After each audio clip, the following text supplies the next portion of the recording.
Assalamualaikum warahmatullahi wabarakatuh.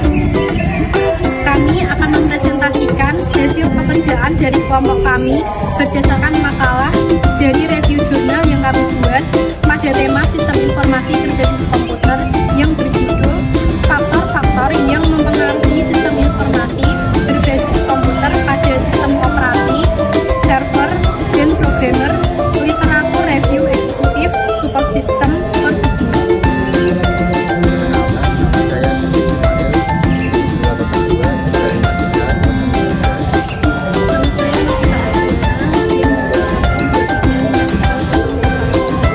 Nama saya Intan Firdaus Abdul Sadia, NIM 202353043.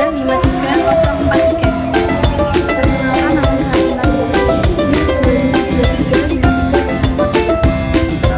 Nama saya Ale Akbar, 20 23 Apa itu sistem informasi berbasis komputer? Sistem informasi adalah kumpulan komponen atau bentuk sistem yang mempunyai keterkaitan antar komponen untuk menghasilkan informasi dalam bidang tertentu. Komputer berbasis informasi sistem atau GIS atau sistem informasi berbasis komputer merupakan sistem pengolahan data yang menjadi sebuah informasi berkualitas dan dipergunakan untuk suatu alat bantu pengambilan keputusan. Tahapan perkembangan teknologi informasi dan telekomunikasi. 1. Fokus awal pada data. 2. Fokus baru pada informasi. 3. Fokus revisi pada pengambilan keputusan. 4. Fokus sekarang pada komputer. 5. Fokus potensial pada konsultasi. Kajian sistem informasi manajemen. Sistem informasi manajemen adalah kesatuan bisnis di mana data diperoleh, dianalisa, dan ditampilkan dengan cara yang berguna untuk tujuan pengambilan keputusan dan merupakan alat yang sangat berguna untuk tujuan meninjau dan pengendalian operasi perusahaan. Kategori utama dalam SIM contohnya adalah eksekutif informasi sistem yang memungkinkan pihak eksekutif untuk mengakses data dan informasi. 2. Business Intelligence System, yaitu aspek yang akan membantu perusahaan dalam menentukan strategi pemasaran berdasarkan data pasar.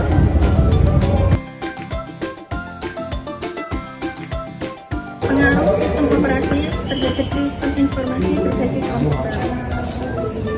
Mengakomodir ide dan isu terkait konsep penyampaian alur fungsi sistem operasi dapat dimanfaatkan dan digunakan sebagai objek pekerjaan oleh kalangan pelajar, khususnya mahasiswa teknologi informasi, dalam mempelajari pengelolaan transaksi serta untuk mengelola manajemen basis data. Pengaruh server terhadap sistem informasi berbasis komputer. Server adalah sistem komputer yang menyediakan jenis layanan seperti prosesor, RAM yang besar, dan sistem operasi bagian. Jenis server yang harus bertanggung jawab server, file server, media server, game server, katalog server, virtual server, database, proxy, dan web server. Cara kerja server yaitu ada 3. Yang pertama adalah server aplikasi, digunakan untuk menyimpan berbagai macam aplikasi yang dapat diakses oleh klien. Yang kedua yaitu server data, digunakan untuk menyimpan berbagai data, baik data yang belum diolah ataupun data yang sudah diolah menjadi informasi. Yang ketiga yaitu server proxy, berfungsi untuk mengatur lalu lintas jaringan melalui pengaturan proxy. Pengaruh programmer terhadap sistem informasi berbasis komputer. Programmer adalah orang yang bertanggung jawab membuat sebuah sistem seperti merancang, menulis kode, sampai menguji program hingga siap digunakan dengan menggunakan bahasa pemrograman. Tugas programmer dalam penyajian data: 1. Menganalisis program yang dibutuhkan. 2. Merancang flowchart. 3. Menulis kode. 4. Melakukan debuging. 5. Menguji program. Jenis-jenis programmer. 1. web developer yang berfokus membangun dan mengembangkan website. 2. Software developer yang merancang, mengelola, dan mengorganisir data software untuk mendukung kinerja pada sebuah perusahaan. 3. Mobile app yang berfokus pada pengembangan aplikasi mobile baik berbasis Android ataupun iOS. 4. Data scientist yang kerap berkutat dengan data dan harus memiliki kemampuan matematika dan statistika yang baik. 5. Data administration yang mengelola keamanan data sebuah sistem atau program. Berikut saya akan menjelaskan manfaat aplikasi e-learning terutama pada aplikasi Sunan. Di sini akan saya jelaskan terlebih dahulu apa itu e-learning. E-learning adalah proses pembelajaran berbasis elektronik yang menggunakan teknologi informasi sebagai sarana pembelajaran. E-learning dilakukan menggunakan media berbasis internet dan website yang materinya disajikan berupa teks yang dibentuk dalam format dokumen, berbentuk video pembelajaran, berbentuk audio atau suara penjelasan saja, bahkan ada juga yang dalam bentuk streaming video di YouTube. Semua materi pembelajaran tersebut, baik itu bahan belajar seperti catatan, kuis, dan ujian dapat diakses melalui suatu situs website.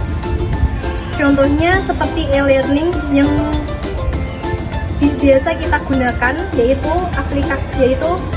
e-learning Sunan yang digunakan oleh mahasiswa Universitas Muria Kudus.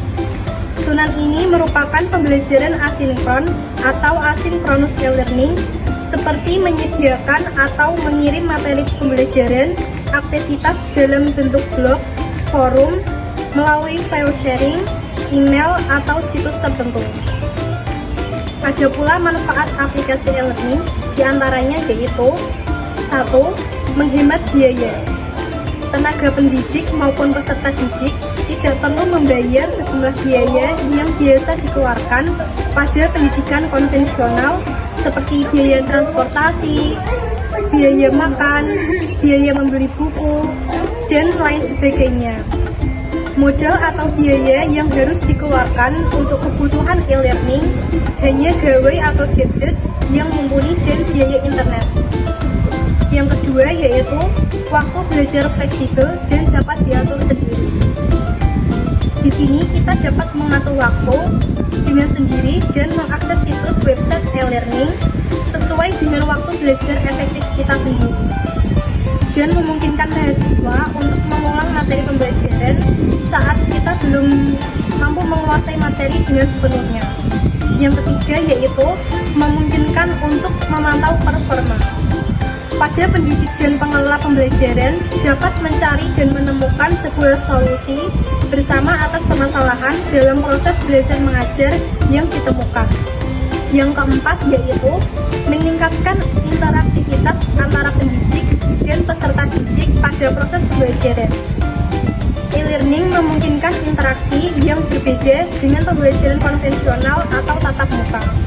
Pada pembelajaran konvensional, kita sering menemukan peserta didik yang tidak berani atau malu mempunyai kesempatan untuk menyampaikan pendapatnya atau mengajukan pertanyaan. Yang kelima yaitu jangkauannya lebih luas. Dalam e-learning, ruang dan waktu tidak lagi menjadi penghalang. Siapapun, dimanapun, dan kapanpun dapat belajar melalui e-learning, karena segala interaksi dengan sumber pembelajaran dilakukan secara online melalui website yang ada pada internet. Langkah-langkah tentang cara penggunaan aplikasi e-learning. 1. Daftarkan diri dan jika sudah terdaftar, isi alamat email dan kata sandi. Kedua, melengkapi data diri seperti nama lengkap, nama institusi atau sekolah, kontak, alamat rumah, dan lain-lain. Ketiga, menunggu email balasan dari situs website terkait keberhasilan pendaftaran yang telah dilakukan. Jika sudah dinyatakan berhasil, selanjutnya akan diarahkan untuk melakukan verifikasi email. Yang keempat, apabila situs website yang kita pilih itu berbayar, maka selanjutnya kita akan diminta untuk membayar sejumlah biaya paket yang kita pilih. Yang kelima, pendaftaran dan pembayaran berhasil, kita dapat mengakses situs website beserta seluruh isinya